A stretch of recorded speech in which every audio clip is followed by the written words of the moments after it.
I'll call to order the Public Works and Utility Committee meeting held at the Lisbon Village Hall, Wednesday, July 15th, 2026. Meeting time 4:35 p.m. Roll call, please. Randy Meal. Here. Joe Eberly. Here. Jane Mueller. Here. Supervisor Beal. Here. Supervisor Moonen. Present and sharing. Engineer Don Neitzel. Here. And Highway Supervisor Nick Wilikowski. Here. Stand for the Pledge of Allegiance. I pledge allegiance to the flag of the United States of America and to the republic for which it stands, one nation, under God, indivisible, with liberty and justice for all. Thank you. Citizens' comments. Anyone in the gallery looking for citizens' comments? Anyone online looking for citizen comments? No. No one present, neither ready. Last call. We'll move on to approval of meeting minutes. Public Works and Utility Committee met on June 17th, 2026. The minutes are presented in your packet. Any discussion or a motion to approve? Motion to approve is presented. Motion made by Mr. Everly. Seconded by Mr. Schmiel. Any discussion? All in favor, say aye. Aye. Aye. Opposed? Hearing none, motion passes 5-0. Departmental reports. DPW Director Nick Wilikowski has your monthly report. Good evening, everyone. For the month of June, Highway Department started roadside mowing, a little weed spraying, to get done. And a lot of culvert repairs for driveways, some ditching work, and grading the Fox Hollow Drive. And the guys stripped the box off truck 16 and worked on putting up the frame.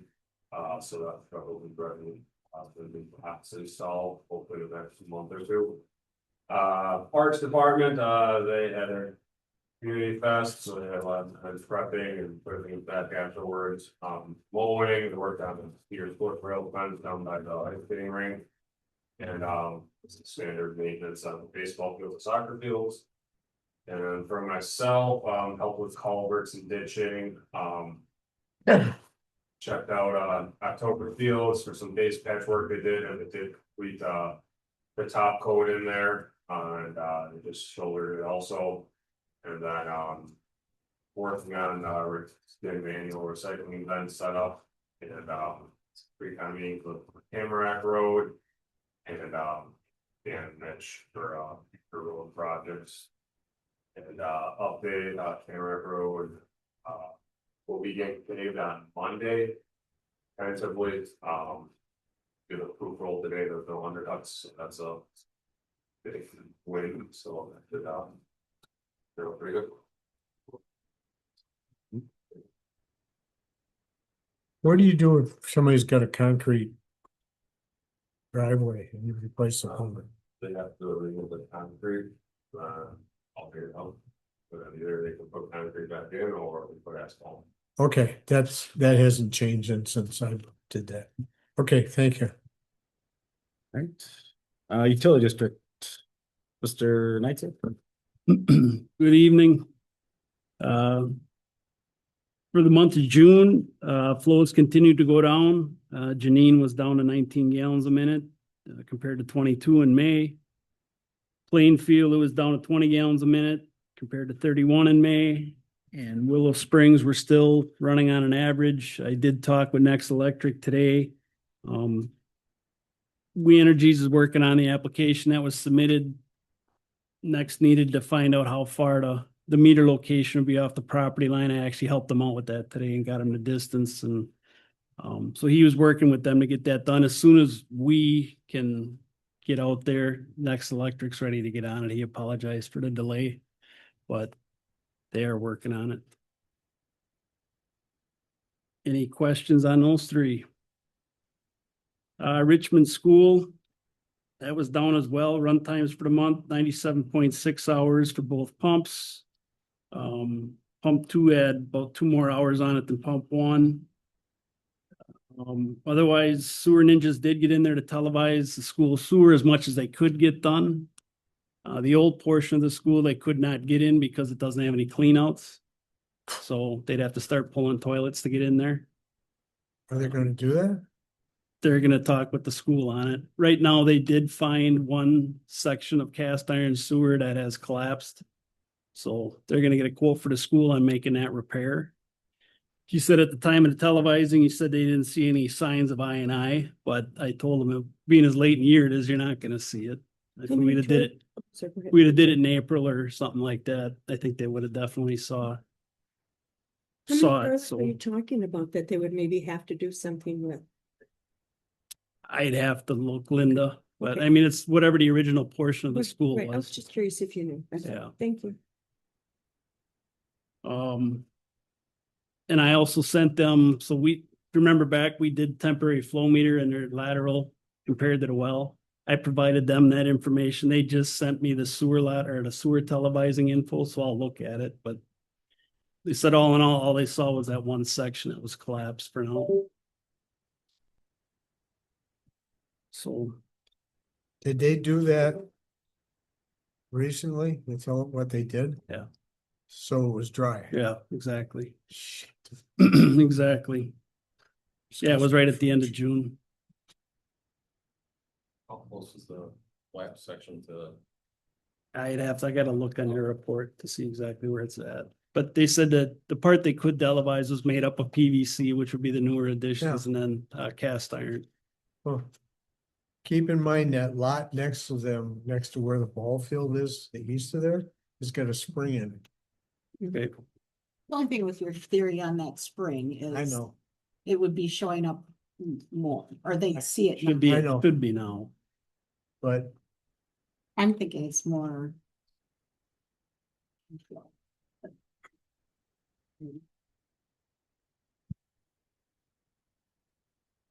So we're continuing on that. The other thing, Dorner.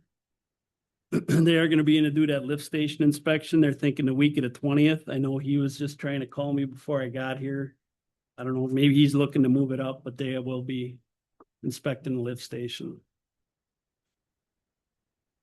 And then the well readings for the month, those went down quite a bit. June, 26,700 gallons compared to 40,400 for May. Any questions on Richmond School? Then the last two, fire station well. Water usage stayed about the same. I mean, went up about 1,000 gallons, but it stays in line with what we've been seeing. And then Casey's well, that went up even higher, but again, I'd have to look if that's irrigation or what, but that went up about another 20,000 gallons.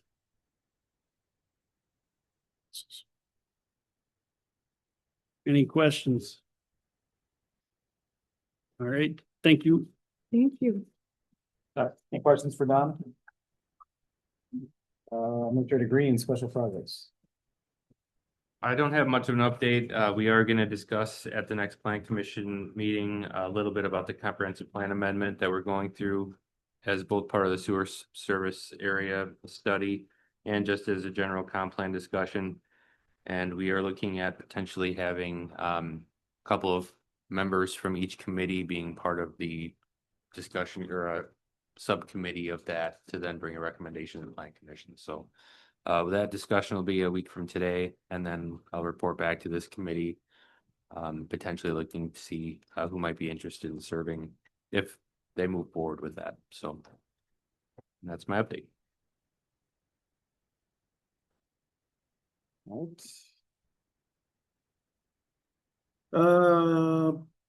Any questions for Don? Any questions for Dan? The other D. All right, hearing none, unfinished business, 6A, discussion only, storm water fund status. We left this on here as a recurring thing. And committee members have anything they want to discuss regarding that? Dan? I do, but I was wondering, Mr. Chairman, if you wouldn't mind if we moved to 7A and let it's up to you, but. Okay, that's fine. I don't have any issues with that. We'll We'll recall 6A and 6B later. I'll move to call 7A, discussion necessary action regarding Land and Stone Water Expansion Project update. And we do have a guest. We do. Ben Wood is the engineer on this project. He's from Strand. He's here to present where he's gotten so far in the feasibility study and then discussions with both Village of Sussex and the City of Pewaukee on potential water options. He's going to present a presentation and I'll let him take it. Yeah. And if you do me one favor and just put that into presenter mode. I'll have you click on.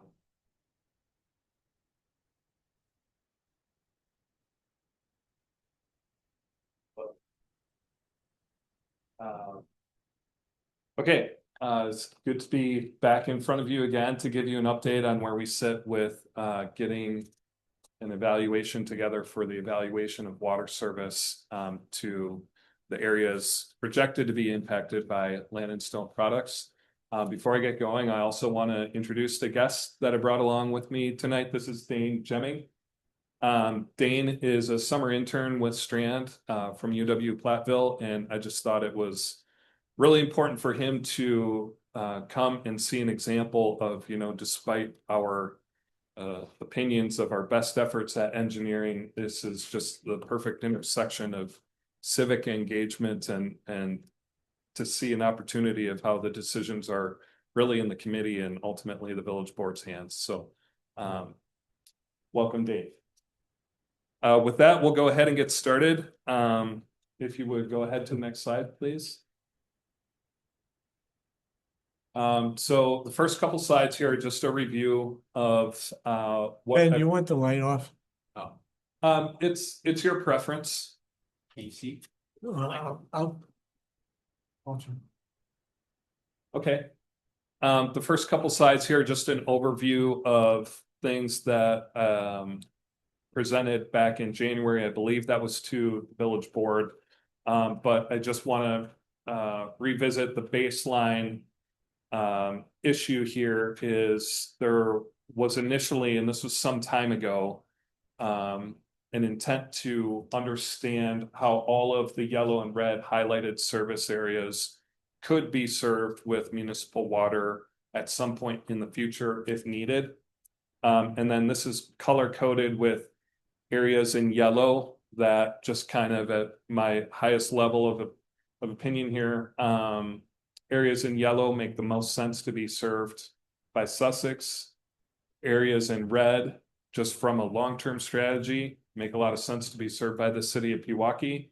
But you can see kind of down in the western extent of this, each of the yellow and red areas are hatched with the opposite color, meaning, they could be served by either. So go ahead to the next slide. So we did some high-level cost opinions that are on the order of $25 million to serve this entire area, and that's certainly beyond the scope of the budget that's being discussed for this. So in past conversations with Land and Stone Products, they have their own geologists that kind of did an evaluation, and this critical area that's outlined in red is the area that's projected to be kind of impacted by the quarry's operations as the quarries go deeper in the future, their dewatering goes deeper or potentially at a higher capacity. There's risk to the existing private property shallow wells within the critical area. So the scope of the investigation kind of narrowed to just that critical area for now. So here's just an overview of what we've done since the January presentation. So Dan issued a formal request for service to both the City of Pewaukee and to the Village of Sussex, and follow-up meetings with each community have taken place to kind of discuss the request and kind of current thoughts from each of those communities. You'll see in this presentation a summary of that and what really constitutes a summary of the non-monetary issues. And then we've taken some of what we learned from those meetings and altered the project scope slightly and updated the overall projected cost for the project. So with that, we'll get right into this. This first table summarizes the things that are distinct relative to the village of Sussex. So on the left, you see various criteria. These are all the non-monetary things that kind of seem significant when trying to weigh these two supplier options. When we move forward to the next slide, you'll see the exact same criteria for the city of Pewaukee, and then the one after that is kind of a side-by-side comparison. But I want to step through these kind of one by one. So the area willing to cover, the minimum ironically is of course 0, but practically speaking, as one supplier relates to the other, they're willing to serve as little as the stretch off of Town Line Road, I believe it's Bonnie Lane, that are north of County Highway K or Lisbon Road, and they're willing to cover up to 100% of the service area. In terms of an intermunicipal agreement, Sussex would rely on its pre-existing agreement. So it sounds like the heavy lifting has been done there when Sussex agreed to provide the Leeds area with municipal water service. And Diane, correct me if I'm wrong, but I think the intent from Sussex is to by and large reuse that agreement. So it's already a pretty direct path forward from that perspective. The next criteria is agency and permitting considerations. This, of course, is not comprehensive. I'm just talking about the things that will be distinct from one potential supplier to the other. Because Sussex already serves some customers within the village of Lisbon, namely like the Leeds area, no Public Service Commission approval is required for Sussex to expand service to the village of Lisbon. So that makes most of this pretty straightforward from an approval standpoint. Connection fees, basically $37.55 per 5/8 inch meter. 5/8 inch meter is the most common single family house meter size. Those connection fees are intended, I believe in Sussex, it takes the form of a reserve capacity assessment. It's kind of a buy-in cost to some of the oversizing and performance capacities that are built into the Sussex system. But just if you just want to note, I don't remember if it was Sussex or Pewaukee's. Is it the next one? It's Pewaukee's. Okay. Yep, I've got a little correction on the next one. All right, sorry about that. Nope, you're fine. So water rates broke down into like water rates right now when, or shall I say roughly 2027 when people could potentially connect versus what does the near term look like? What does the long-term water rates forecast kind of look like? There's a base quarterly minimum charge of just over $25 for the normal residential size meter. And then the volume charge is $4.79 per 1,000 gallons.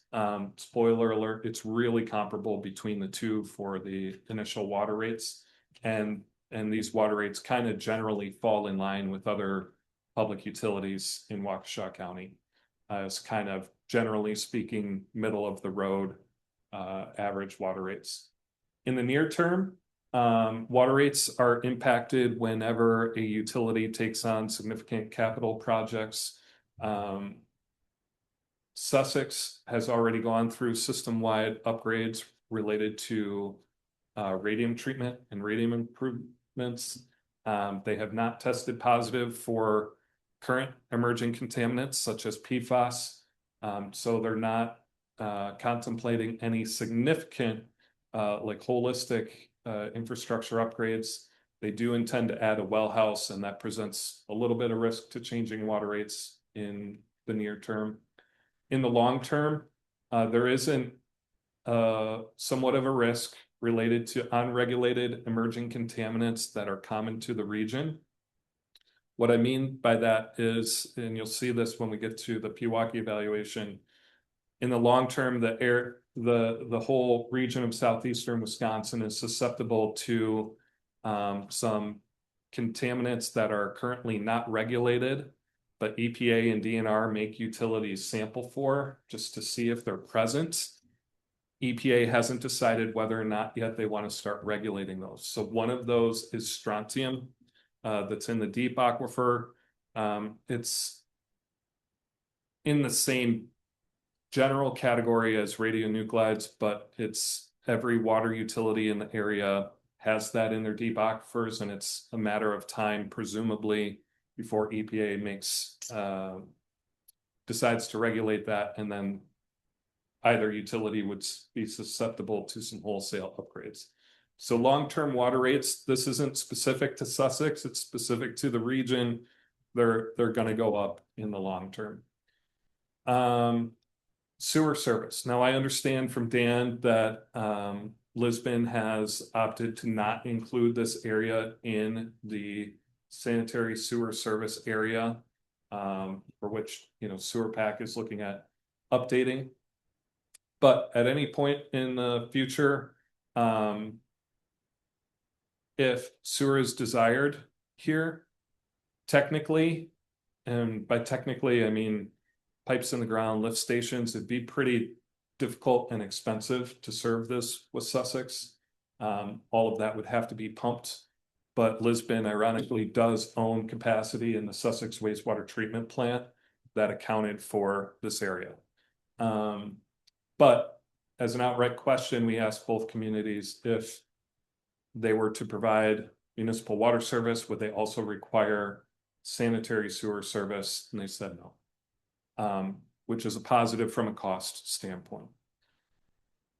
And then the last category here, emergency interconnect willingness. The strategy here is that if Sussex were the primary provider, a emergency interconnect from Pewaukee would be desirable, and vice versa. If Pewaukee is the primary service provider, would Sussex be willing to provide an emergency interconnect? We'll get into the technical details of that on a future slide, but the short answer is yes, they would be willing to do that. Can I ask a couple Yes, questions? please do. Just with the connection fees, the $37.55, Mhm. who's paying for that? So those are fees that are charged to the entity that connects. In a normal case, like if a whole development were going in at once, the developer would pay those. If a single family house is connecting for the first time, the property owner would. In this case, it's contemplated that Lisbon would pay those, but that would be part of what would be expected to be paid by Land and Stone Products. Sure. Is he saying that Lisbon is gonna be paying their connection fee for this? No, he said that Lisbon would be paying, but that Land and Stone would be fronting money for it. So we paying out of the, probably out of the quarry fund that they contribute. Okay, so there's no Correct. cost to us. Who's paying for the lateral for the water? That was up in the air. We didn't know it last that I knew of. Okay, good question. We've budgeted it with the assumption that the private laterals would also be paid out of the quarry fund. Wow, okay. What happens if there's not enough money for it? Is there more than enough money for it? That's why we're doing the feasibility study to scope how much the cost would be so that they know upfront what they're getting into and what we're getting into. And the water rates that you've checked into, Yep. is that, because when we did sewer, we made sure that we were charged the same as what Sussex is charging theirs.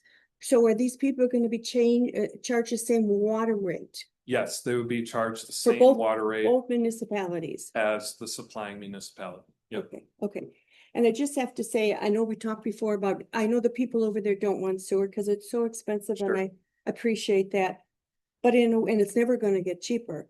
In a way, I feel kind of it's short-sighted because, you know, it's gonna be needed down the road sometime and it's Yep. gonna be a shame in a way, but it's Yeah. expensive. Yep, it's a very respectable position and I agree with you. If there's ever a time to provide sewer to Now's this the area, time. now's the time. Yep. When you're putting in both utilities at once. Yep. Just to be completely frank about it. it's outside of the scope of what the quarry fund would pay for, Mhm. you know? Sure, I'm sure you get it, the projected impact is to water only, yeah, not to exactly. sewer. They're You're right. willing to pay a proportionate share for But the- water, but not sewer. The streets are torn up and that's very expensive, you know, to do all that work. Just a thought. We don't know that it's gonna be a street application. It could be a right-of-way application. Mm. Yeah, and we'll get into some of those details as I get down to, I've got a whole chart that breaks down the cost update, some of the assumptions about where exactly the pipe would be located, et cetera. Okay, thank you. Sure. Okay, so next page, please, Dan. This is gonna go over the City of Pewaukee summary, and I apologize, I found an error on the version that you have printed in front of you in the third row on agency and permitting. I inadvertently copied over the same text from Sussex, but it's actually unique to Pewaukee, and what's on the screen has been updated and it's correct. So follow with me as I step through this. So area willing to cover.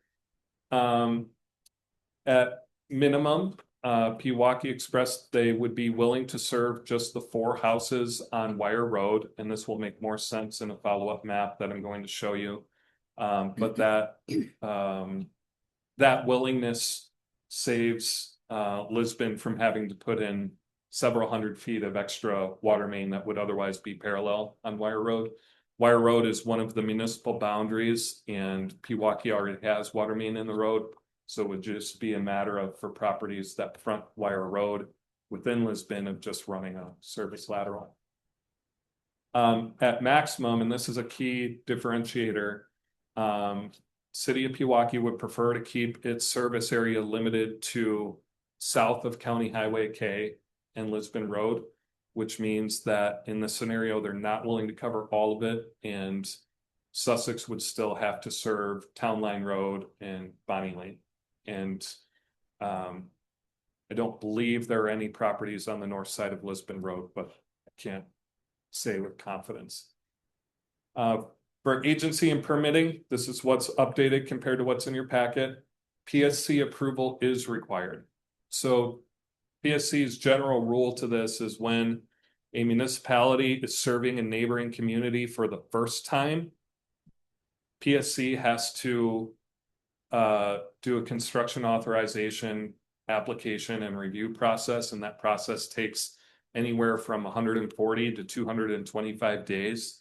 We usually say on average 180 days. Once that utility service is established, they don't need a new application if that service is being expanded. So in this case, just know that even for the 4 houses on Wire Road, there would be a Public Service Commission application process for it. But for any water mains that would carry service from the City of Pewaukee into Lisbon, those water mains would need Public Service Commission approval before groundbreaking could occur. Connection fees are about $2,000 higher in the City of Pewaukee than they are for Sussex. So they provide a range of approximately $5,600 to $5,800. Water rates, as they stand right now, $30 base quarterly charge compared to about $25 for Sussex, and $475 per thousand compared to, I believe it was $479 per thousand for Sussex. So by all practical standards, it's the same for water rates. In the near term, as I alluded to, Pewaukee is considering improvements to address regulated emerging contaminants for PFAS, taking on a couple of projects immediately here with potentially more over the course of the next 5 years. And just being practical, that presents a risk to water rate changes here over the next 5 years. In the long term, though, again, this applies to Pewaukee, but it also applies to the region. As soon as EPA decides to turn some of these unregulated contaminants into regulated ones, all the water utilities are kind of going to be in a need to do more system-wide infrastructure upgrades, and those will impact rates long term. By long term, I mean just kind of categorically like 20-ish years and out.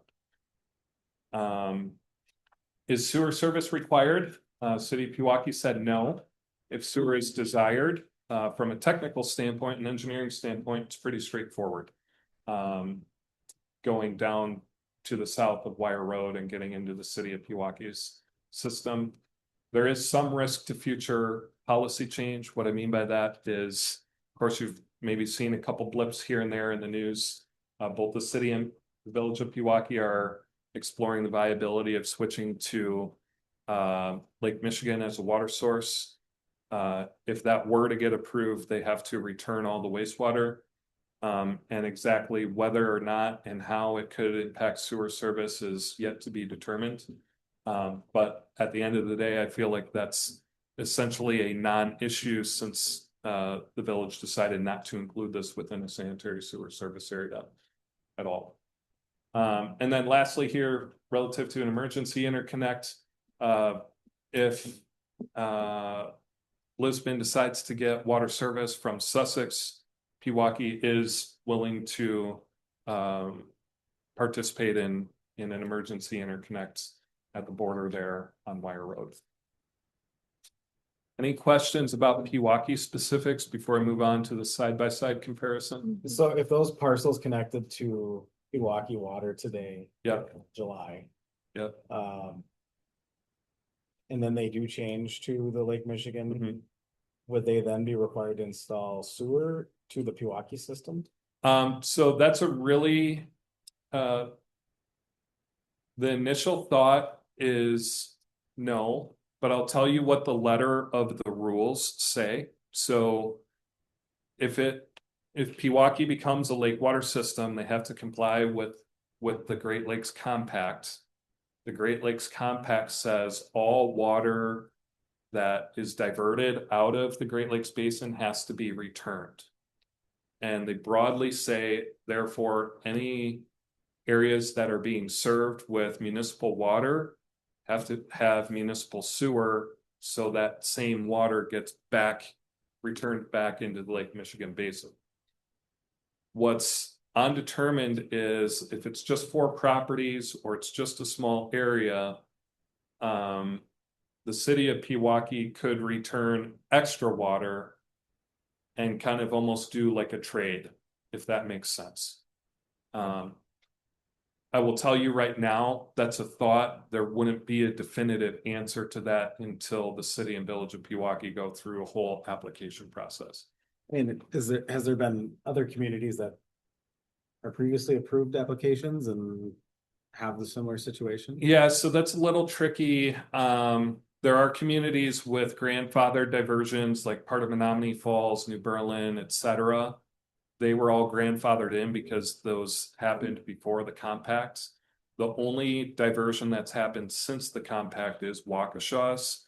And I don't know offhand if Waukesha has some properties within their own municipal limits where they have municipal water and not sewer, and how that issue worked out for them. But I have a feeling that they must have some situations like that.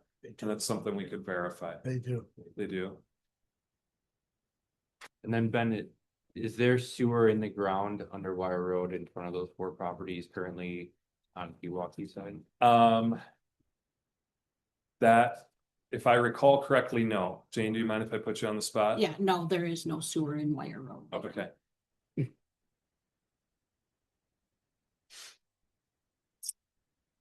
Any other questions just on Pewaukee? If not, Dan, can you go ahead 1 slide, please? Okay, so this is just kind of a subjective comparison, okay? All the same criteria there on the left. Green, hopefully, is pretty intuitive. It's a positive. Red would be very negative. And one thing that I want to point out of the gate is there's no like bright red on either side of the table for any of these. So one of the overall takeaways here is that even the issues with Pewaukee that are more like neutral, none of these are deal breaker issues per se. They're things that could be worked through. generally speaking, Sussex feels more advantageous, more straightforward, but I want to step through these just kind of one by one. So area willing to cover. Because Sussex is willing to serve 100% of the area, and the city of Pewaukee is probably willing to cover, I would say, about 80 to 85% of it. What that means is, at the end of the day, each property will be a retail customer of one of those two utilities, and the village of Lisbon won't have any control or governance over those water rates or policy decisions. And as time goes on, you're going to have neighbors with very different water rates. To the extent that that matters, that would maybe be a downside of having a split system. So again, it's not particularly a deal breaker for Pewaukee. It's relatively neutral, but Sussex is green. As far as the agreement is concerned, Sussex, my impression, Dan, is that would be a pretty straightforward process because there's already this template, and that process would move pretty quickly. Yeah, I mean, we already have a draft MOU based on our last meeting that we had. Sure. So we have it's kind of already in place. From the city of Pewaukee perspective, an agreement would have to be drafted from scratch, and my impression, Dan, is that would potentially take several months. And not that several months is a deal breaker, but it's slower than Sussex. For agency and permitting, because PSC approval isn't required for the water mains, if Sussex is the provider, that means as soon as the actual design can be completed, bid, permitted from a technical standpoint by DNR, can break ground and just plow ahead. For Pewaukee, that PSC approval is required. The soonest we could probably reliably start construction is July of 2027. One quirk in doing applications in this category with Public Service Commission is you need your final design and your final specs done before you make application. So that means as soon as we could apply is probably the end of the year, and then that kind of starts the clock on that 6-month process. Connection fees, Sussex's aren't great, but they're not terrible. Pewaukee's about $2,000 higher. Water rates immediate, both are very good rates. Both are comparable in the near term. We're expecting that Pewaukee's are going to go up. Long term, as I was saying, they're going to be high for either supplier. Sewer service connections. Sussex has the advantage of, you already own capacity, but it would be really difficult to get it to the plant. Pewaukee, you don't own any capacity, so there'd be an agreement component there, but the land is naturally kind of flowing south from this area anyways. So from a technical standpoint, maybe you won't need a lift station or something to that effect. So we consider those pros and cons to be offsetting. And again, we understand sewer is not really a determining factor in this, but just wanted to put that out there. And then both communities are willing to have an emergency interconnect with the others. So here's an updated map of the contemplated water mains to the critical area. What I've shown kind of drawn in orange here, and it's by no means engineered, it's just kind of a concept layout. This came out of this. Do you have a question? No, I have a question. Keep going. Okay. When I previously presented to the board in January, we trimmed it down to like the absolute minimum water mains that would work. Some of the feedback, particularly from Pewaukee, was, okay, while that could work, it's not necessarily best practice. It would be ideal to kind of take a couple of these longer dead end 6-inch mains and loop them. So step away from the mic, but to stand over here, the church is interested in having a fire hydrant regardless. So you're probably laying in this far to the church anyways, and this far down here. So the thought is just loop those, and kind of having looped water mains prevents stagnant water building up in a dead end pipe and just easier to operate. So We've added that looping and you'll see that on the next page when we get to the cost opinion. That well that's shown there, is that of any value? Which well? There's an existing Oh. deep well. Yeah, great question. So, Whose is Joe was that? talking about this. This is a private well that was already impacted by Land and Stone products, and Land and Stone replaced that at their cost as a deep aquifer well.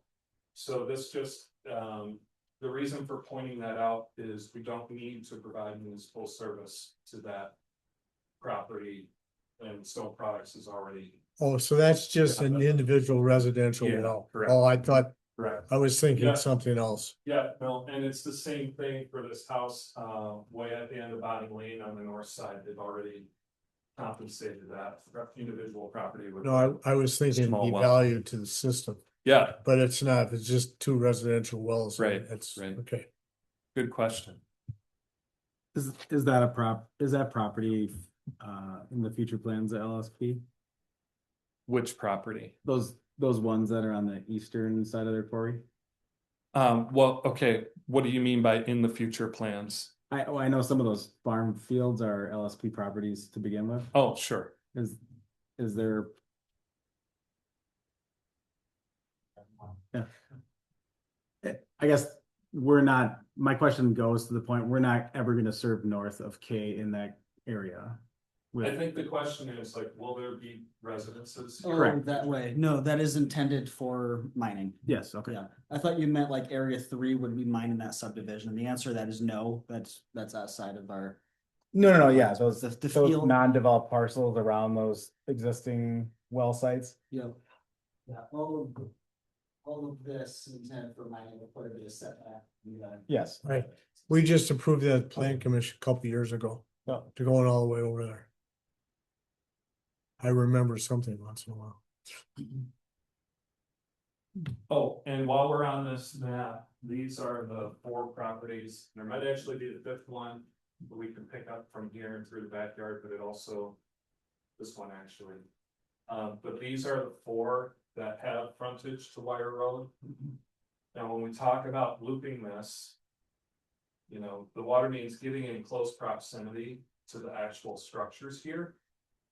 It would be challenging for the utility, and we can kind of discuss this technicality with them, moving forward. You could technically run laterals off of this to try to get at them, keep them all on one provider. Also, we've not talked to the church at all about where on their property this loop would be located. This is just kind of a concept, so we can update our costs. Does either Sussex, while we're dealing with Sussex, have in their ordinance a requirement for those 4, if it gets far enough, if that loop gets far enough south, that requires their connection? There's nothing in their ordinances, and when we shared this map with both Sussex and Pewaukee, granted it was before I drew in these orange loops. Yeah. But we shared this exact map with both communities and let them know, hey, these 4 properties are kind of in flux. We're not sure how it would work. Sussex did not give any indication that they have to serve those 4. It sounded like I it would was be okay. not so concerned about having to serve them. I was worried about requiring those to be served. Oh, yeah, I see your point. We didn't ask them that directly, but I interpret it as, you know, whatever Lisbon's request is, they were willing to fulfill it. So if we didn't ask Sussex to serve those 4, it's of Okay, no we- consequence to them. We'd want to cover that in whatever agreement we've got Right. between Right. whoever and whoever, so that this doesn't come up in 10 years. Yeah. When those are divided. So, also, Nate is from Land and Stone Products. Nate is seeing this for the first time this afternoon as well. So we haven't had there'll be conversations with them forthcoming. But Nate mentioned to me at one point in the past that perhaps they could look at, because those 4 properties are also kind of the farthest away from the quarry operation. They can take a closer look to project what the impact is and maybe not have them on municipal water at all, but just keep those wells on the well guarantee. As an option, if it starts to get complicated, I'm trying to figure out how to serve those four with municipal water. I'm just concerned if in the future those lots are divided, Oh. those parcels are divided, Sure, and somebody at Sussex says, time out, our ordinance requires connection. That we don't have that. Sure. problem. We need to address that up front, I believe, in the agreement. yeah, I think So that's a there's good no point. question about that 10 years or 20 years from now. Yeah, I think that's. a Because good those point. lots will probably be. Something's gonna happen to them at some point.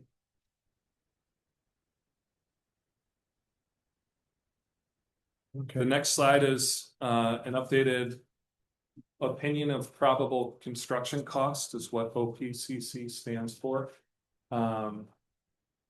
This has a similar form to what I presented to the village board in January, but we've added almost $1 million to the baseline construction costs. I want to break that down for you.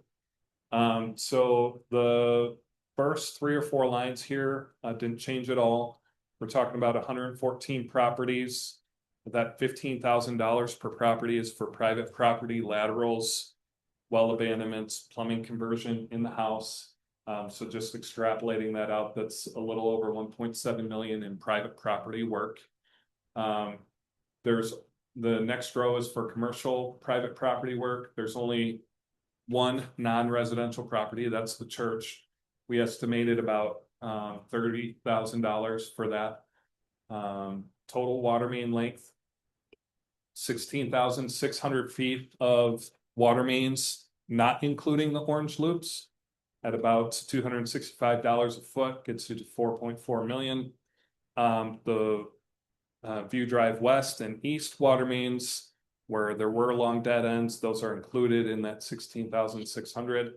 And then the next row is looping of long dead ends. This is something that's been added since January. Rough that out at 2,100 feet. Again, that hasn't been designed. That's just the concept layout. That could change, but left that at $265 a foot, which gets to be slightly over $500,000. Public lateral connections on Wire Road for 4 of them. We're assuming about $15,000 per property for work inside the right of way. And then connection fees. This line was not included in January, but we've added that. For the sake of this, I've just used the lower connection fee out of the options here, and that's the $3,755 from Sussex. That's a little less than $500,000. So the updated subtotal is approximately 7.2. We're still assuming a construction contingency of 15%. I think when we were here in January, it was 20%. Professional fees at 12%. Just a little asterisk, part of that professional fees will end up being easement acquisition for, say, any of the private drives with those long laterals looping through the church property, potentially looping through a backyard that'll have to include some easement acquisition. And then also added here, this is just kind of a holistic strategy that Strand is migrating toward on the whole, is to give a plus or minus modifier there based on bid day results. We've just seen over the last 5+ years that there's more and more uncertainty on actual bid day results. So it just gives you an idea of the potential range overall moving forward. Any questions on the costs? yes. You've got 115 in there. I see where you get that. You've got one Yep. okay. My question is, going back to a previous map, and I'm looking at these service areas. My question is, are we picking up? There's 2 on the north side of K, east of Pewaukee Road, Waukesha Road. There's 3 private properties there that there's always the Quarry Mart, and there's one across the street which always has as their dump site. Are those included in there? They are not, but Dan, would you mind going back several slides to one of those first two maps that I showed? This one? Actually, this one will work. Yeah, this one will work. It's probably the best one, actually. So what we're calling the critical area here is all within the yellow boundary, Yes, and it stops at the railroad tracks. In this critical area, how we arrived on this area was, we first showed, in a meeting with Dan and I at Land and Stone Products, the full area that would go not only to the quarry mark, but, you know, all the way almost over to 164, I believe. right. And they took that map and checked it against what their geologist said as far as predicting where they wanna, where they're likely to have impacts and wanna get out of their well guarantee preemptively. And that was this area.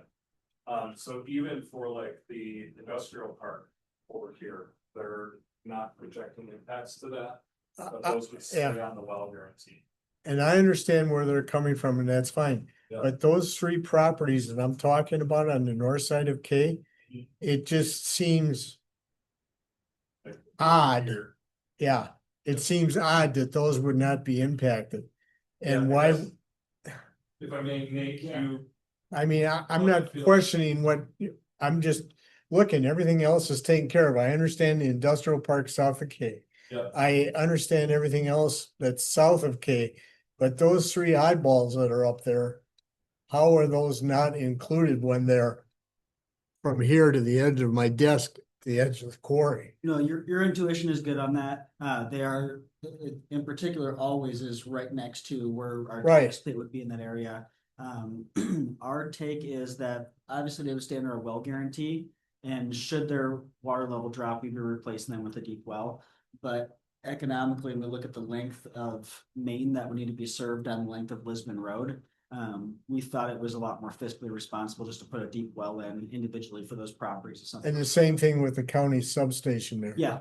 Okay, that makes sense. I just want to make sure these, my recollection of my prior life, these oddball little things end up being major problems. No, you're absolutely right. And if one of them were to call me today or in 15 years, we'd be drilling a new well within probably 48 hours. Okay, that's Absolutely fine. Right. No, That's fine. That answers the question. Thank You're you. absolutely right about those properties. They're right next to where the high walls are. I'm so- going like, Yeah. if you walk out of the back door of the quarry, you're gonna have a long step. Yeah. Yeah, Okay. yeah, just a couple steps back. Okay, thank you. Joe, your question prompted something else here that I want to spell out, that the critical area boundary covers this farmland. Right. And I think I might have seen a for sale sign up for this property, I can't recall. The strategy here is that as water main gets into these neighborhoods, there's already kind of like a road stuck out to the neighbors.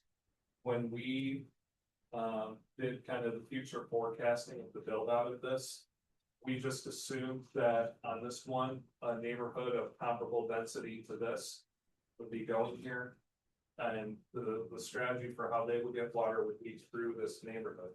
You might just want to check Lisbon's comp plan, which is being Okay. revised in the foreseeable future, Sure. just to verify that I don't think there'll be a problem as far as flow requirements, but just so it jives. Sure. And we know this property, this triangle piece is obviously owned by the rail company, Right, but we've kind of planned, okay, if that were future commercial industrial. Yeah. We've accounted for their demands and the flow requests, sent these letters to the neighbors.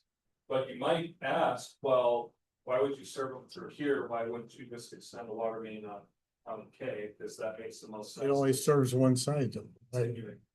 Well, not only that, but it's actually because Waukesha County itself is contemplating a major reconstruction of this. Mhm. And part of their plan is to do an overpass at the railroad here. Yeah. The grade on this stretch of Lisbon Road could change by 20 feet, you know what I Yeah. mean? So there's just. We're intimately familiar with Yeah. that project. Yeah, good. So not only are there not a lot of customers there right now, but and maybe only that one house, but. You know, there'd be significant risk to putting the water main in and then having that get impacted by that project. So. Dan, that's have my- something. Dan, this- Okay, so revisiting the cost here, I just want to summarize a couple of key factors for you. Right now, the water main is planned outside of the pavement. In a previous iteration of this, we had water main inside the pavement, and we're assuming much higher costs due to pavement restoration. We've moved it outside of the pavement, so there will be some disturbance and need to do some ditching, some culvert replacement at driveways, patch people's driveways, etc. But it's more cost effective than being in the road. Bedrock impacts are minimal. There was a geotech that did an investigation of the area, and that was a pleasant surprise. Improved looping on the long, small diameter laterals, again, added about $500,000 to our cost opinion at this point. That's 2,100 linear feet. Added connection fees, again, between the two, we just chose the lowest one. And then we added that bid date cost range to just reflect potential variations. My opinion is, you'll see in the next steps or in the schedule, some discussions with Land and Stone Products will obviously need to happen. I'm not aware of the details of the Corey Fund and what the total budget is, etc., but this will be a really good point to pick up the conversation with them. And if things need to adjust in the project scope one way or the other, that could come out of those conversations. So here we get to the schedule, which also kind of we'll talk about next steps here. So the water system feasibility study, we previously said that we would be done by now, but we wanted to just allow time for discussions with the potential suppliers. So in essence, these are kind of the take-home points from that, but we haven't written that document. We would expect to do that late summer, early fall, as some of these potential follow-up conversations continue on. We previously completed a 30% design of the water main. The formal request to water suppliers has gone out. Final recommendation, that's why, big part of why we're here tonight. From here, supplier negotiations will continue on. I apologize, it's supposed to say July through December of this year, basically the remaining half of the year. And the target with that is with the recommended supplier. That is kind of where the agreement's in final form, and with the objective of coming back to Lisbon's board in December for something that's actionable. Review with Land and Stone Products, July 2026 to December 2026. Kind of, again, covering the cost implications and budget that I just talked about. Public outreach, September through March. The intention there is with some more confidence about who the supplier is, which has implications to the schedule. I know Dan wants to get in front of reaching out to the individually impacted properties that are a part of this. Public outreach could take the form of, will most likely take the form of individual mailers, but likely like an open house public information meeting here. We can talk about and certainly welcome your input on what level you think is appropriate. Water main final design and updated costs. We would like to get started on final design of the water mains next month to kind of get to the point that when you're done with agreement negotiations by December, the design is also done at December, and there's kind of a whole package that's actionable by this committee and the village board to move forward toward submitting DNR permits in December, advertising bids in January. Gosh, I have DNR application on there twice, I apologize. Public Service Commission construction authorization, if it's required, depending on the recommendation here. The soonest that could be applied is December, and that will be finished by July 27. But this is all kind of still on track for 27 construction year. There is some risk to the schedule, and the next slide covers some of those risks. So in the Sussex option, the risk is that the emergency interconnect may require PSC permitting, and that will also take 180 days. I received clarification from the Public Service Commission today that an emergency interconnect, if established for the first time, does require that construction authorization. So here's why that matters. Having the emergency interconnect at all kind of gives you a way to operate, or gives either supplier a way to operate this part of the system without having a big long loop back into another point of their system where you, as we talked about, Joe, wouldn't be picking up a lot of customers to run a lot of extra water main. So it is a cost saving option, but the thought is that you'll get one pipe from whoever the supplier is, and if that water main is to break, the entire neighborhood would be out of service.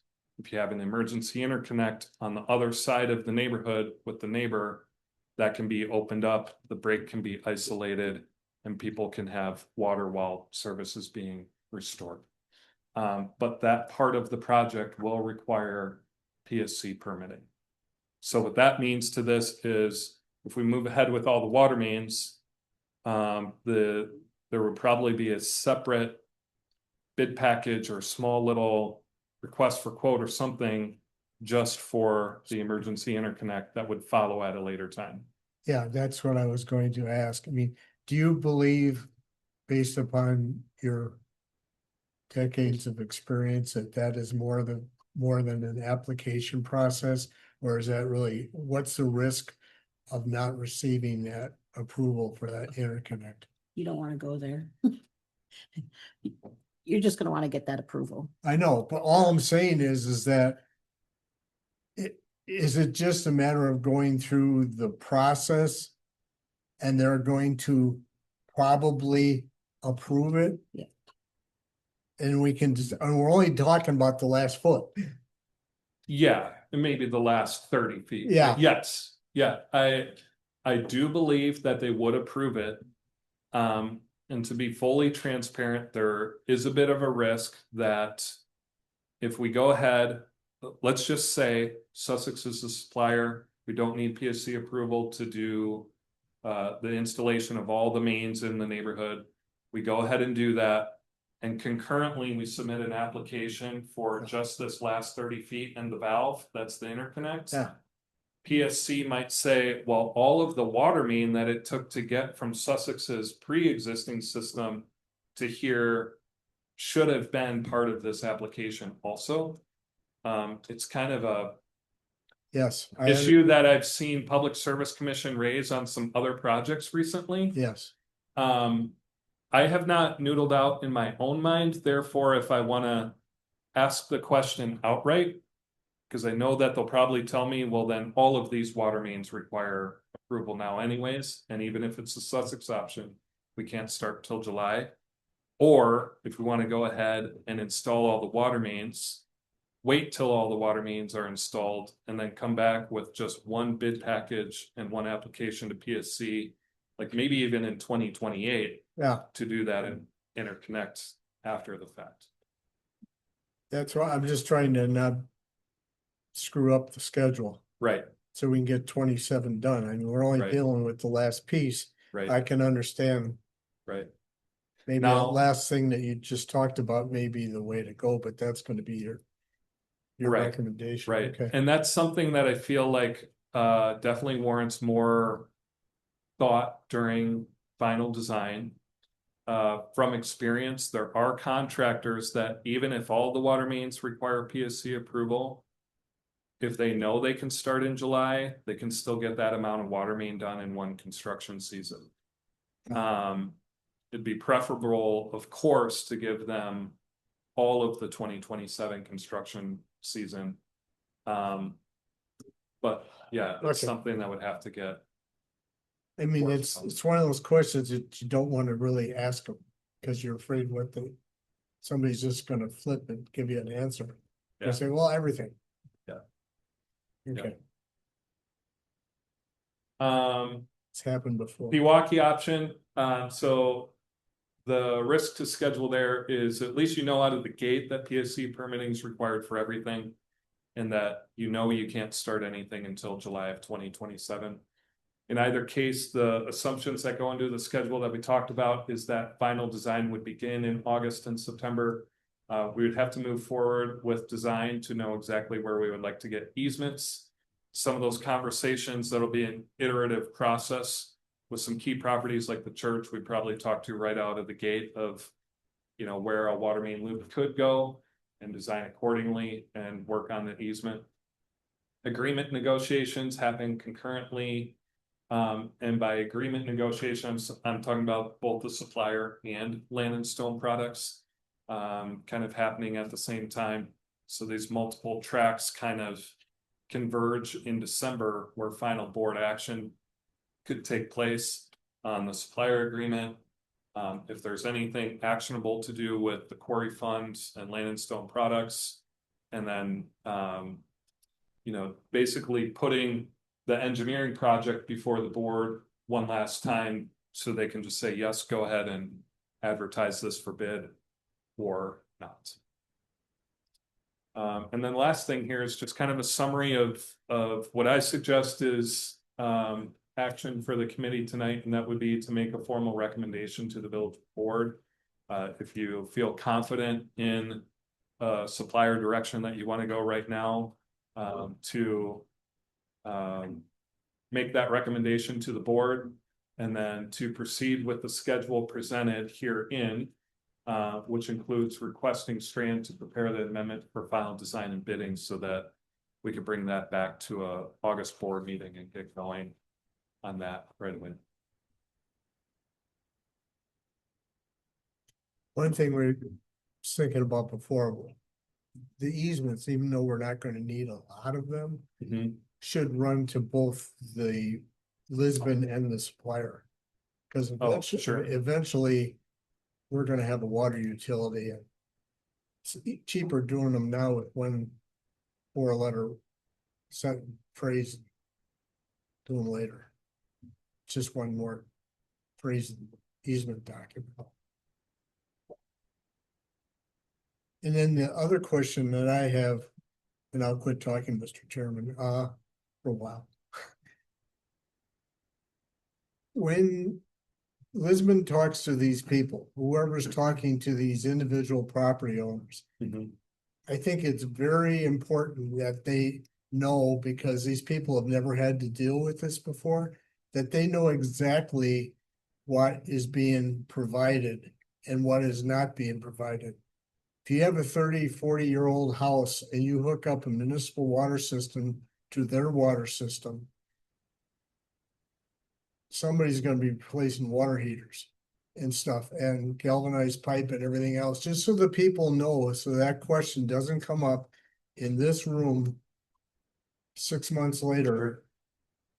Because there's a big deal. I mean, just coming in, dropping a meter and giving them a valve and going home. Yep. And then they find out from their plumber that, oh, Jesus, you gotta do this and this and this, and by the way, your water heater is gonna implode. Yeah, no, that's a good point, and I acknowledge each community is different, let alone each house is different. But a few years ago, Strand went through this with the village of Lannon and Land and Stone Products, and I moved to Lannon during that time and became part of the craziness. But we went through a similar situation of most people being on private wells where they're used to a home pressure of about 50 PSI, maybe 55 PSI.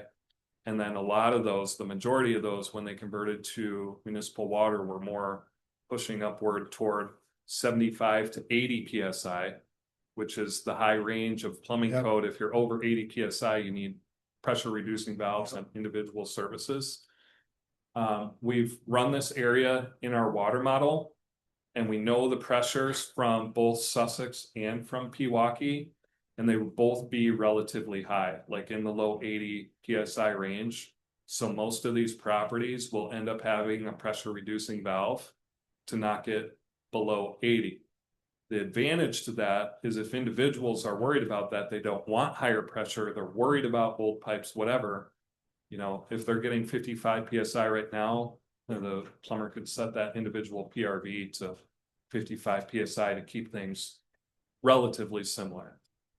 All I'm saying is, they find out they gotta spend another $1,000 out of their individual pocket for a new water heater. Sure. Cause Sure, they'll find out real quick. Yep. Okay. Yeah. That's all I have for now. So are the costs for the interconnect, is that included in your estimates? The cost for the water main and the valve is in the estimates, yes. We're assuming, though, quite frankly, that it is a buried water main and a buried valve with a normal valve box in the road. Not that it's a structure, it would be unmetered is the assumption. It wouldn't be in a manhole, it wouldn't be heated, etc. It would be like a normal buried system valve. Okay.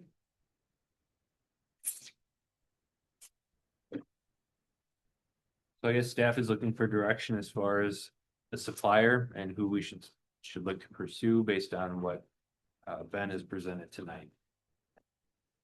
Some good information, both presents, positives and negatives. I know Pewaukee was looking to have their system looped if we were to pursue them.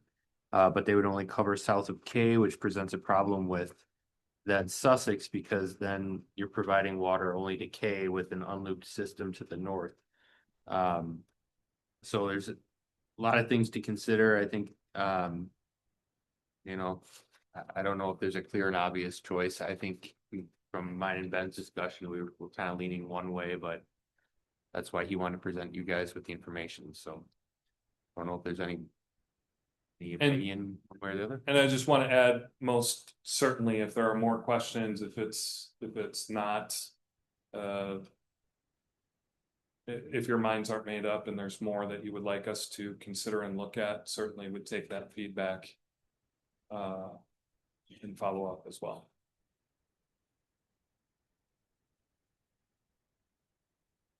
Are you looking for two separate motions here? Well, obviously one precedes the other. I don't even know if we need a formal motion or if we just want to make a general consensus moving forward and give it staff direction. If you want to make it into a formal motion, then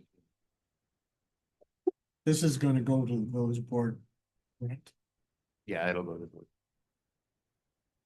And I guess I want to be transparent about why we're asking for your direction at this July meeting. It all works backwards from allowing a contractor to start right away in March or April in 2027. The motivation for wanting to get that done is Land and Stone Products. With every day or month or year that passes that these wells are still on the well guarantee and they're at financial risk, it kind of reduces the interest in wanting to participate in building out the water system here. So with that being the motivator for trying to get this done in the 2027 construction season, really working backward from there, we're saying at this point, regardless, we need to get started on design so that we can have, whether PSC approval is required or not, for which aspects, we can have that ready by the end of this year.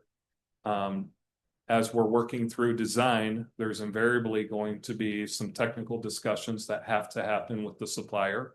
Each supplier was clear that they would have some technical requirements, some design standards, thoughts on looping, where hydrants go, with those kinds of things. We need to bring the supplier in on that. And for that reason, obviously, it would be helpful to know what Lisbon's thoughts are regarding a recommended supplier. If that all feels out of place, like that's not a good reason to make a decision right away, we can certainly talk about alternate schedule and things of that nature. Gotta get it done. Does anyone have a split decision do we have one decision? Well, I think we're going to Sussex. In my mind, it just is less complicated. And we're only dealing with one entity. It covers the entire, call it, system. And the cost is gonna be what the cost is gonna be. That to me is not gonna change much at all. To me, it's what makes more sense. So- We have one supplier and. So supplier would be Sussex, interconnect would be with PWC. Right. We're gonna have an interconnect one way or another. I don't think it makes much sense not to have an interconnect. Cause there's just too much property out there that too far between systems. We have to have that. I would, Oh, sorry. I was just gonna say, anyone else have contrary to that? I agree with Joe. The same opinion. I'll be abstaining anyways. Oh, Randy, any questions, comments? I guess, I'm also in support of what Joe said, that seems like at this point, the logical mhm. progression to move forward with. we've had Strand look at the options. Looked at everything. It's not that we just went there to some place and just did it. So I think that we've got the background and the information available to make the decision, and I think we should have a formal motion to the village board, but if Dan That's doesn't fine. think it's You necessary, can that's what make- it you is. can make Make a it. motion. If you wanna make it. Sure, You can combine. okay. I will make a motion that we pursue negotiations with the village of Sussex for water main to supply the areas contained in Strand study, including the interconnect with Pewaukee on the south. And we will make that recommendation to the village board. Motion made by Mr. Everly, I second. seconded by Ms. Beal. Any further discussion on that? All in favor, say aye. Aye. Opposed? And abstaining? Abstain. Hearing the vote, motion carries 4-0 with one abstention by Jane to village board. Okay, Um, thank you. Linda will, Nice job. can you chair the rest of the Thank meeting? you. Oh, absolutely. So, record can reflect, I'll turn over the chair to Ms. Beal. Okay. Thank you, everyone.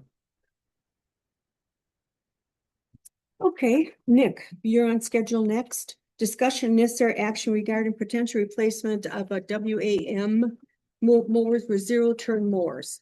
So it's in your packet, the memo for a proposal, so it replace our current mowing equipment with 0 turns. The purpose of the change is to be more efficient with the utilization of our summertime helpers to support the deployment and repair costs. The memo I drafted, full points on all the reasons that it's a good option moving forward, and I hope you all had a chance to read my report and let me know if you guys have any questions. I thought you did good analysis of the whole thing. I Hmm. know more about mowers and I think you should try them out on my lot for a couple of years. My neighbor's got a 12-footer, so. Oh. Yes, I'll make a motion. Who makes a motion to? Make a motion Jane? to recommend that the replacement of WAM mowers with zero turn mowers for the Parks Department. I will say. Any discussion? How many are you suggesting? So there's currently 3, there's 2 WAM mowers on the front deck at the. Parks, we're thinking, they could go, there's 3 different mowers, 2 of them are going. Either one's gonna be a WAM and a front mount mower, or when it's, got to see hours price wise, which one, I don't know, but there'll be 2 going. For sure, and I'm Okay. replacing with 3 mowers, ideally, I might start with 2. What are you gonna do with the old ones? Are they just, We will look at option. okay, So probably look and see what market is. there. Sure, sure. So, privately to get more money or. Auction. thank you. Any other questions? No. All those in favor say aye. Aye. Aye. Any nays? Motion is passed. Okay. You wanna go back up to 6A and B now? No, I can wait on that. I think Ben went a little longer, so Okay. that stuff can wait till the next one. Okay, I gotcha. Okay. C, discussion necessary action regarding mowing of retention ponds. We talked about this at one of the meetings. Yeah, so I'm working with Mitch on trying to figure out who owns all the retention ponds in the village, whether it's an HOA or if there's no HOA, how we can contact the individual property owners to determine how we manage those. I think this was, Joe, was this your item that you Yeah. wanted kept on the agenda? Okay. I think the concern was that we did some mowing of retention ponds and we just wanted to make it aware of to the property owners or the HOAs that it's their responsibility. I think it was kind of the main point, right? Yeah, well, some of them are getting mowed and some of them are not, and I understand why. But I think that eventually, and I don't mean right now, eventually we need to determine what we're going to do, if we're gonna take them all over or none of them. Right. Because it is what it is. Well, I can tell you, we don't want to take over all. Anyone that has an HOA, we No. want them to keep maintaining those. Okay, if that's the case, then isn't there a disparity then? Well, if the HOA has been, Mm. you know, Maintaining it for all these years. well, Yeah, if, but- if there is no HOA no longer there, then I mean, what do you? Yeah, I understand on that side of it, but if there's an HOA. And I'll admit, I'm biased on this whole thing. We have an HOA. We pay for that out of our HOA dues. Across the street where there is a pond, the village of Lisbon is maintaining that facility. And they're not paying as much as we're paying. So that's what all I'm saying is, I think that we need to either do it one way or the other. You're paying for yours and then you're paying for theirs across the street that has no Well, we're HOA. all getting. Well, I think Yeah. Joe, to your point, like even if we bill out for the cost of somebody to be out there with a mower mowing, you guys are still probably paying double the cost of even us billing that out, right? And so. Well, the problem, we have a unique problem that I won't go into right now in where I live. Because we need more work done than just cutting the grass. A lot more work, and I would suspect that my idea is that we need to inspect these ponds. See if they're up to snuff, all of them, and determine what it's going to take to get them up to square one. And then go forth with a policy of what the village is going to do and what the property owners are gonna do. Do you envision then special assessing those repairs to those properties? Whatever it comes up with, I know that we've got $3,000-4,000 worth of work to do before we can cut the damn grass. Talk to Mitch, just how it's going to say, like, basic maintenance of it all, but once there's trees growing in, some of them probably need to be dug out. Right, All that stuff. It's there's big stone in there bucks. needs to be re-put in, planting certain vegetation, and get super expensive, so. Like you said, mowing's just, that's, pretty. I'll go down and mow with my John There's a Deere lot for, of stuff yeah, that that's they nothing. Probably deeper work that needs to be done to them. And that's a tough of Mitch, kind of figure out what would test a few that are already. What determines them to get dug out, the heights of them, how much water capacity they're holding versus. What they're Yep. designed for, so. Some of that stuff that you take out of there has gotta be hauled to Timbuktu, and I'm talking about Georgia. Oh my So- gosh.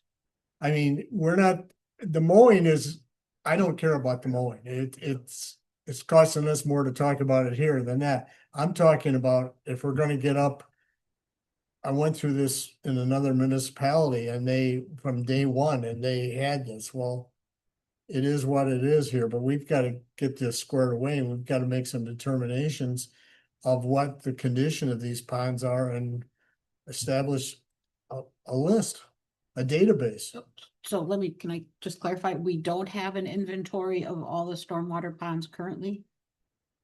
Or We we do. do, We don't currently have an inventory of all okay, of them. Well, I should take that back. We don't have a current inventory on all of the HOAs that the subdivisions are.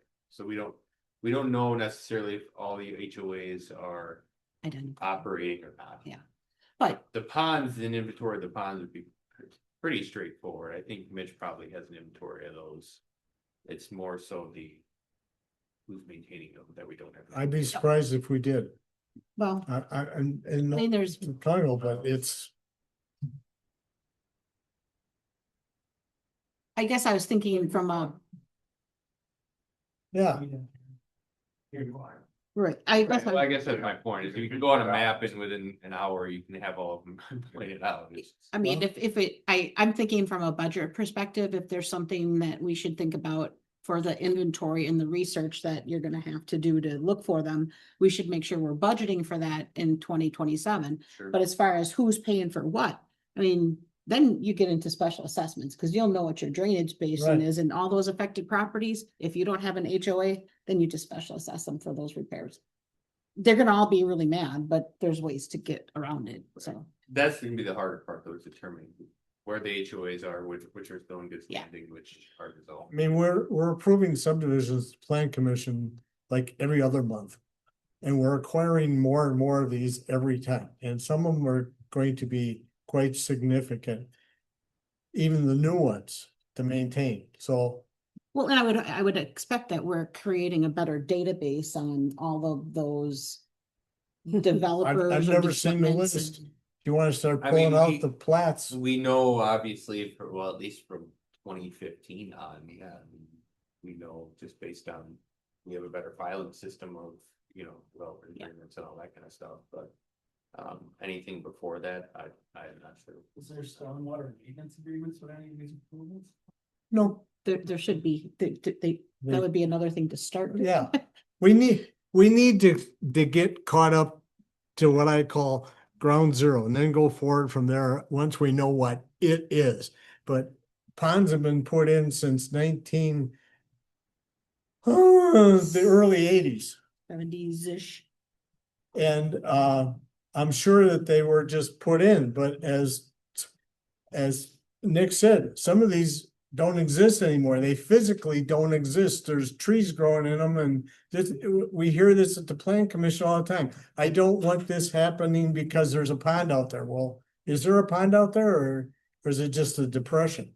And we're talking, I just think it's something that we need to put on our list of things to do as we deal with stormwater ordinances and maintenance agreements and all the rest of this stuff, so we can do it. We're obviously not gonna do it tonight or in the near future, but it's something I think that needs to be fairly high on the priority list to get started, because every day it's gonna get harder and harder. I guess that's what I'm saying. If we do it Yeah. now, as we head into the budget season, to recognize that there's more efforts that need to be Yeah. made, so let's get some money in the budget to do some of that kind of stuff. And we make some ordinance changes, which also would deal with some of this stuff, and that, I mean, that takes time and money and effort. So that would also be in the budget. It's already almost August and budget's coming up faster than.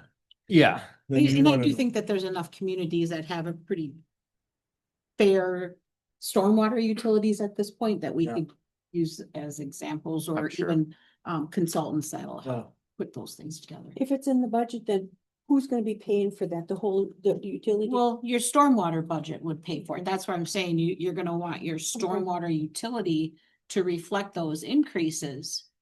So, which does go out to everyone. Yeah. So, but to recognize it in the budget cycle rather than just say, Do it. oh, let's just do it and then not have the budget to support what. Well, we're yeah, trying I to do. understand that. I just, what Joe was saying though, that in an HOA, I don't think we can differentiate between the two.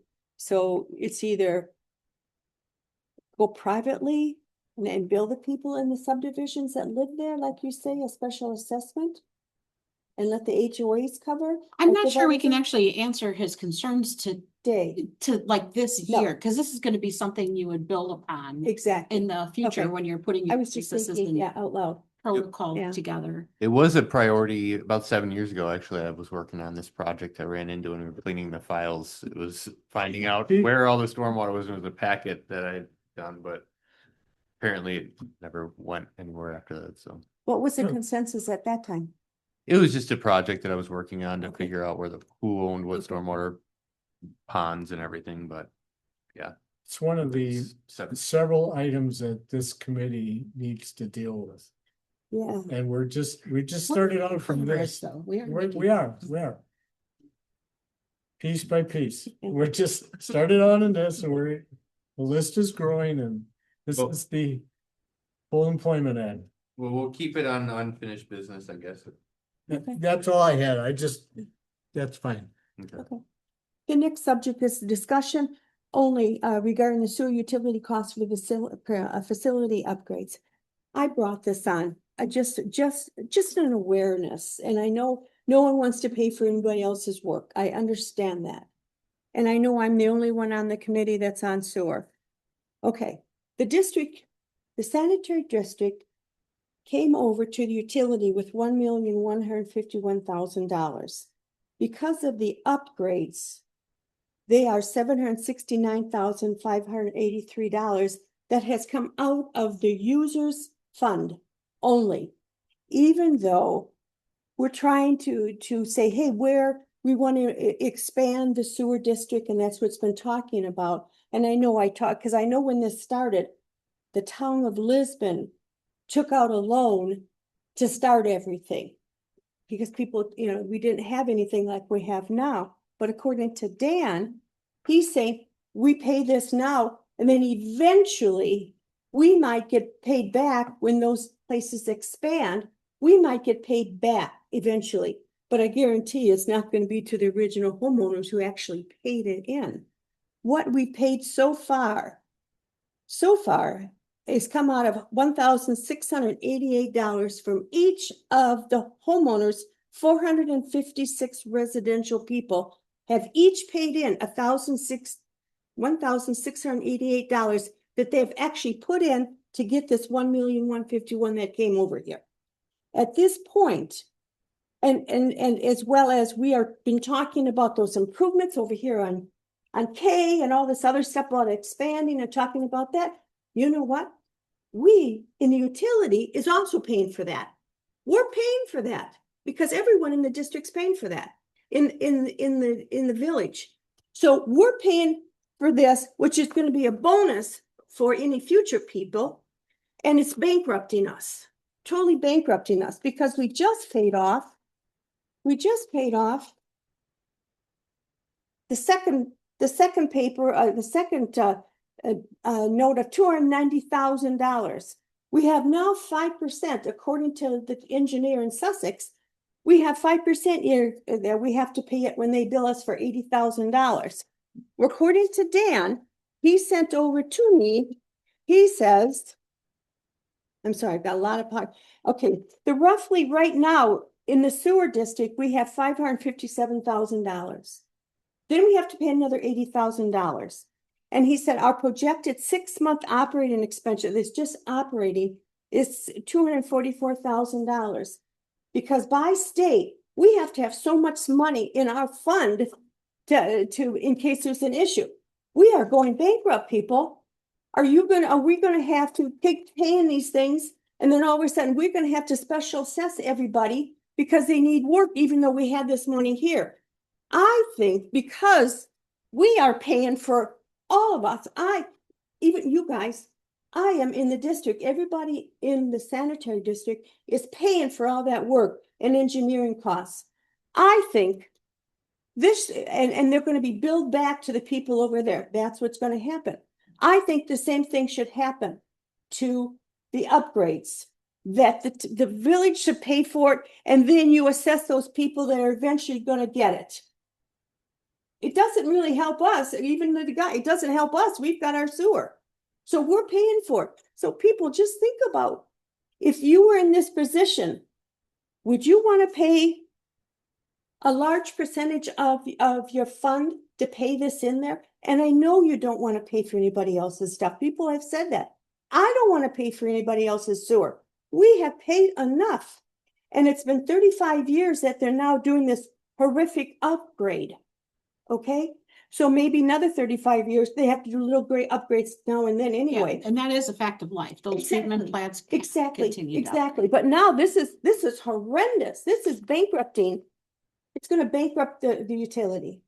So I just think, I'm asking you just to think about what you would decide if you were in that shoe. If we had people out here, nobody in the area knows that this is going on. I guarantee you, we'd have people sitting out there. I guarantee you. They're going, why are we paying for this? So that's what I'm asking you. I think myself, because like we're paying for all this stuff going on out there, even in the district, we're paying for it. I believe before the village became a village, Uh-huh. when it was a town, Sure. there was a tax that all of Yeah. the residents paid. Yep. To the Like sanitary. $78. So did the village ever compensate?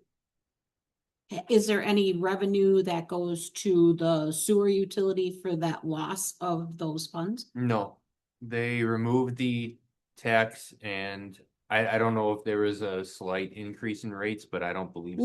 We increased our rates. Now we're paying $180. Well, we increased them last year, I believe, in 2025, but when. you And we guys were took higher at over one the time, dis- 220. Right, So, and I guarantee you, the rates are gonna go high and higher and higher because of this. The fund is being gone through. I mean, I Depleted. hate to use to say robbed, but you know, it's it's being being depleted. depleted. Yeah, absolutely. And that's why the rates went up. I mean, you can look at Exactly. it different ways. The village went out to Ellers to request that they give advice on whether they should borrow or they should use the funds that they have. And at the time, Ellers recommended, they didn't give a recommendation one way or the other, but they said you have enough funds that you could pay for it and then make up over time, increasing user fees. And I think this board supported that idea. And it went to the village board and that's what I didn't. they voted. The board and the rest of the board voted out that way. And when we realized that the cost increased, which I had shared with you, we went back to Ellers and said, hey, this is now the cost. Does this still apply? And they said, yes, you can still use your fund balance. You will still be under that threshold, which is what we kind of talked about, that 244,000. 44,000. However, that could be gone in a snap, and then all of a sudden, the utility is gonna have to go out and take loans and charge the 452 families that are on sewer right now. But that would have been your option before, is if you would have borrowed for those funds, you would have been doing the same thing. You'd be increasing your rates Well, that's why over we had to- time and then paying back the loan. Right. That's why we raised it, so that we did so well and having money on hand in case there was an issue. I think maybe we overdid it, obviously, to have this kind of money being transferred over here, but I'll tell you what, it's been gone after, that is for sure.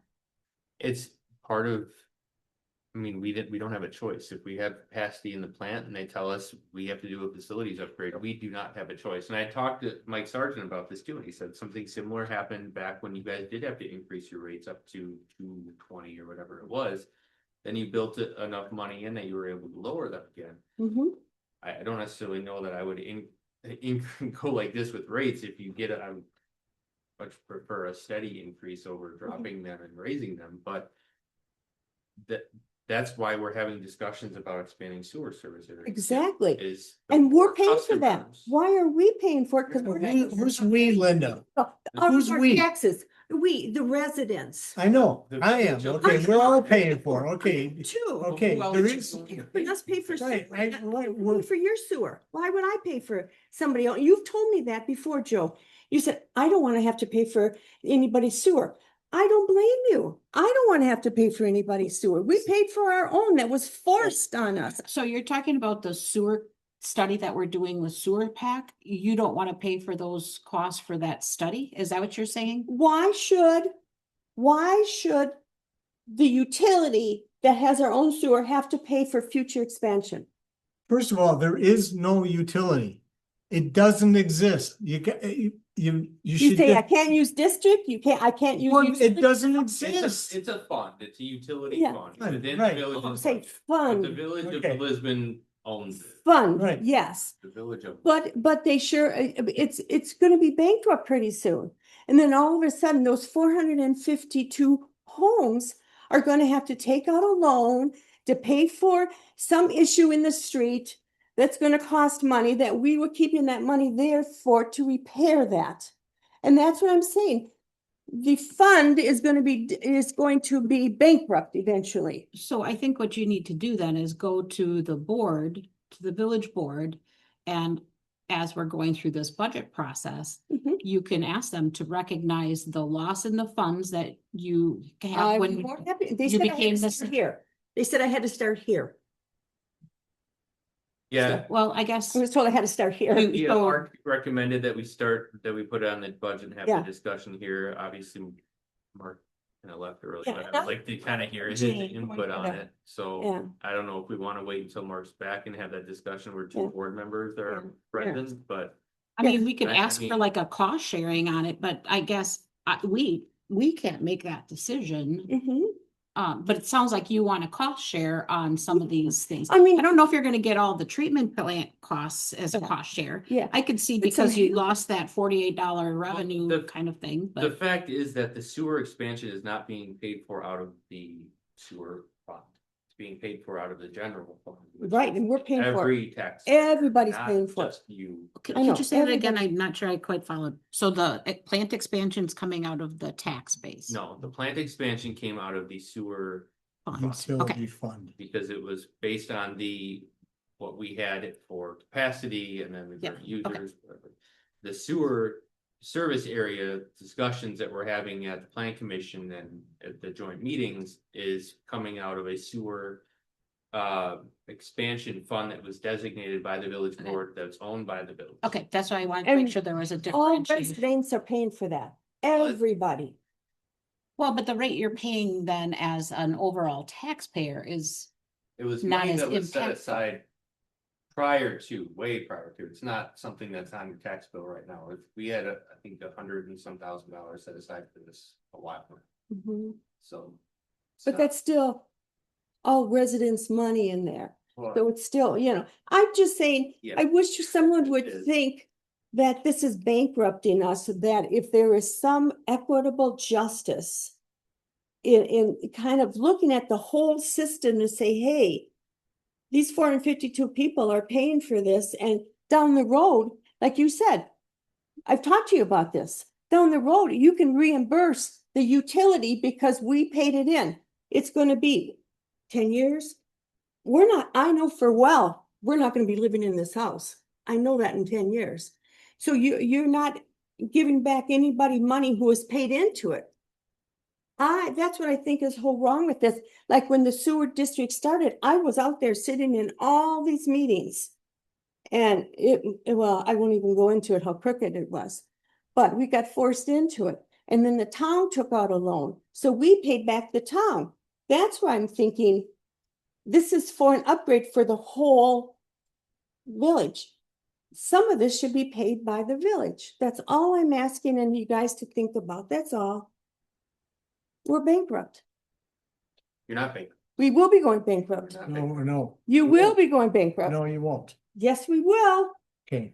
We have You a get one difference of project opinion. out there that's worth, breaking up a road and taking out these pipes because there's something broken in there, like things happen all the time. And you have to say that, and it's expensive. So why shouldn't those costs be paid for by the users of the system? You're right. I agree with you. We should pay for our problems in our area. You're right. It's a system-wide, you're looking at this myopically. There's a whole village of Lisbon, okay? And there's users of this, you're 452 or whatever you're talking about, that will expand into a number. That whole number will be paying for a cost. And then it expands further. A bigger number will be paying for those costs. It's an ongoing thing. It's just like the water system we're talking about tonight. But Those are- we're a small group of people. We're a small group for the sewer It'll be a district. larger group. Years down the road, Hopefully not too many years. Well, it's gonna Hopefully in a happen. year or two. But I'm just saying, the way that you said, yeah, you can reimburse the fund back. you know, but Well, right, you're I- gonna have connection fees, you're gonna have users that are also paying those user fees, so then you don't need to, reimburse yourself by. Increasing rates to the level that, you might be when you're only having. I am just scared. I am scared for the fund. I really am. When you look at all these figures, you know, and one major problem and we're in the hole. And it can happen. That's all I want to say. You can each pay, time we pay another $80,000 off. And they have continuous things that we pay and we paying those, and I understand that. But this kind of I can understand paying a little improvement here and there, but you're talking $800,000.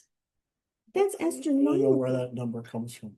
From Sussex. The treatment plant upgrade. It's Wait, the- Oh, yeah, well, Yeah, the yeah, facility it's gotta be number. paid for over time and it's not paid for in 1 year. Oh, that's, Paid for over a long period No, of time, no. money's probably paid for. let me just say, we paid off it's $400,000 a year and a half ago, something like that. Yeah, Joe, the board decided to pay for it. Right, right. With their. Pay for it in Right. cash. That's Right. fine. Instead of And then- paying interest over. a That's period of why you have a utility fund.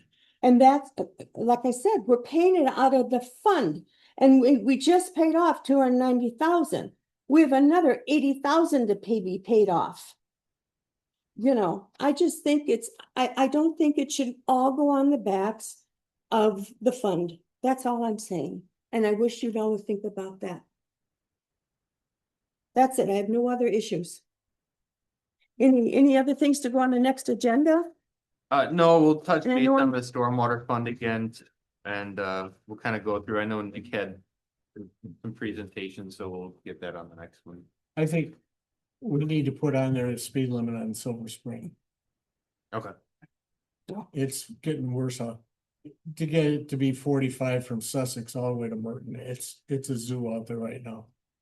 It's at 6 o'clock this morning. It was looking like 164. What do you expect when you allow all the development in? That's Exactly. what happens. There's. Exactly.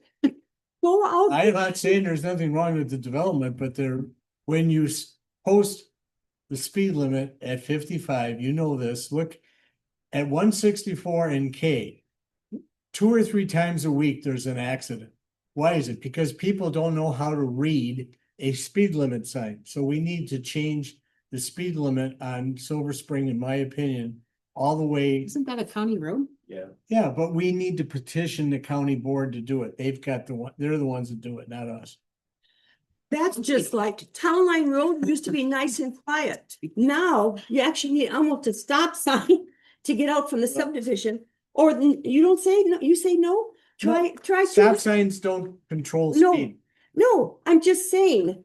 Look at the new 2 subdivisions that Sussex just put on Plainview Road. It's horrendous in our area, and this man right here can tell you the same thing. Plainview and Town Line roads are terrible. If I said Town Hall, excuse me, it's Town Line Road, terrible. If you're bringing up that, I'll bring up the same thing, Joe. Whatever. You don't wanna do it. Oh, okay. So any other things that go on? Okay. Any motion to adjourn? I'll make a motion to adjourn. All in favor? Aye. Nay? Anybody nay? Okay, meeting's adjourned. Oh. Very hot, it's, Big hammer.